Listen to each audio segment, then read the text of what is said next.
welcome back to my channel. Today I wanted to talk about the new movie, Amsterdam. Amsterdam is directed by David O. Russell, who has done movies like American Hustle, The Fighter, and Silver Linings Playbook. I didn't know much about this movie going into it, but it looked like there were a lot of A-list actors, so I wanted to check it out. The synopsis is as follows. Set in the 30s, Amsterdam follows three friends who witness a murder, become suspects themselves, and uncover one of the most outrageous plots in American history. So without further ado, let's get into the 6 things that make a movie great. 1. The plot. When this movie first started, I was a little worried about the pacing of it. There was about 10 to 15 minutes of very fast-paced dialogue, quick camera changes, and a lot of jumping around, all in an attempt to try to build some of the brief background before we dove into the real story. And as soon as it did, this movie got really interesting. Bert and Harold are hired by Liz to investigate the mysterious death of her father. Bert is a doctor and Harold is a lawyer, so she thought they'd make a good team to figure out if there was any foul play involved. Another death occurs and things start to really get out of hand. Bert and Harold find themselves being blamed for the murder that they just witnessed, so they have to set out and find out who really is behind this, not only to figure it out, but also to prove themselves innocent. That in and of itself, to me, is a really interesting plot. There were a few times where things were happening so quickly and the dialogue was so fast that it just seemed convoluted, and there were other times where it seemed really slow. It was never boring to me, but the volatility of the pacing of this movie was kind of disorienting at times. And what it boils down to is that I enjoyed the uniqueness and quirkiness that this movie was going for, but I think that they should have focused a bit more on the mystery of the film, because that part was lacking a little bit. Mystery is an excellent tool to keep an audience engaged, but it really seemed like all the mystery elements were foregone until the very end of the film. And then you started finding out things so fast that I don't think the audience got to really appreciate the twists and the reveals and the overall story that this film had to offer. So for me, plot gets a 50-50. 2 is family friendliness. This movie's rated R, and I think most of it's just due to profanity.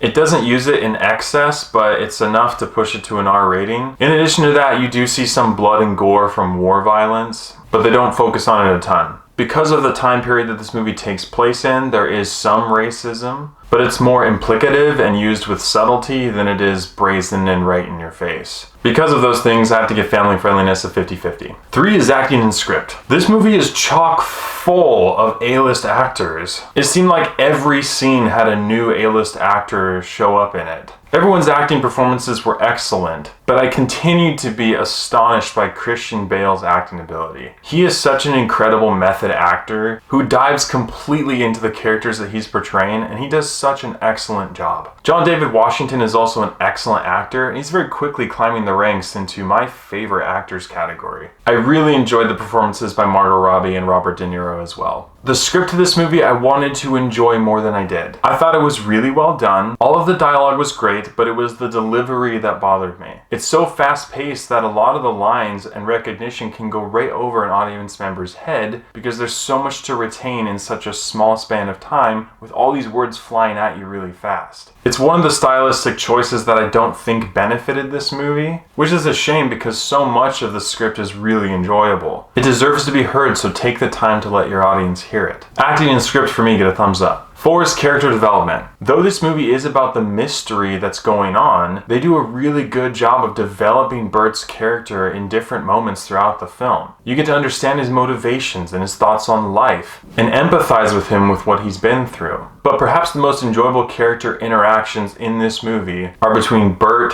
Harold, and Valerie. They form a pact to be each other's best friends and take care of each other no matter what, and getting to see the relationships they have with each other develop and grow deeper throughout the film is really enjoyable. A lot of the character interaction in this movie reminded me of The Brothers Bloom, which is one of my favorite movies of all time. I really enjoyed that dynamic in this film, and it worked great for it. Character development gets a thumbs up. 5 is visuals and CGI. Though there were some fast-paced scene changes in different areas of the film, I thought a lot of the shots were really unique. Whether it was a slow zooming pan through a window and then into a room, or just a general scene of dialogue, I thought the shots were pretty great. There was at least one moment of CGI in this movie that was really obvious CGI. But other than that, there's nothing that pulls you out of this film. So visuals and CGI get a thumbs up. And 6 is rewatchability. This movie is 2 hours and 14 minutes long, and you can definitely feel it. I enjoyed the storytelling of this movie, I enjoyed the plot, but at the end of the day, I think I enjoyed these characters and the way they interacted with each other more than I enjoyed the overall story.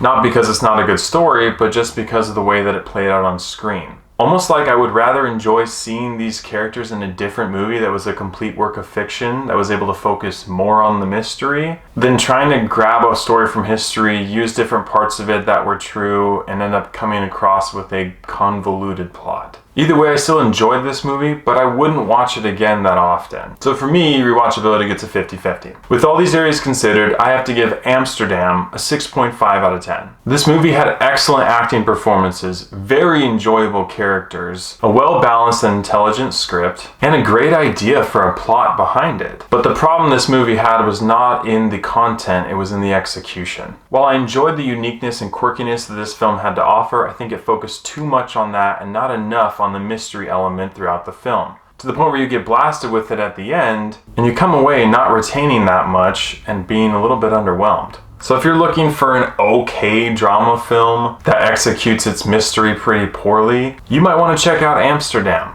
but I don't know that you want to in theaters. Thank you so much for watching. If you've seen Amsterdam, please let me know what you thought about it in the comments below. As always, I appreciate your love and support, and I'll catch you guys and gals in the next one.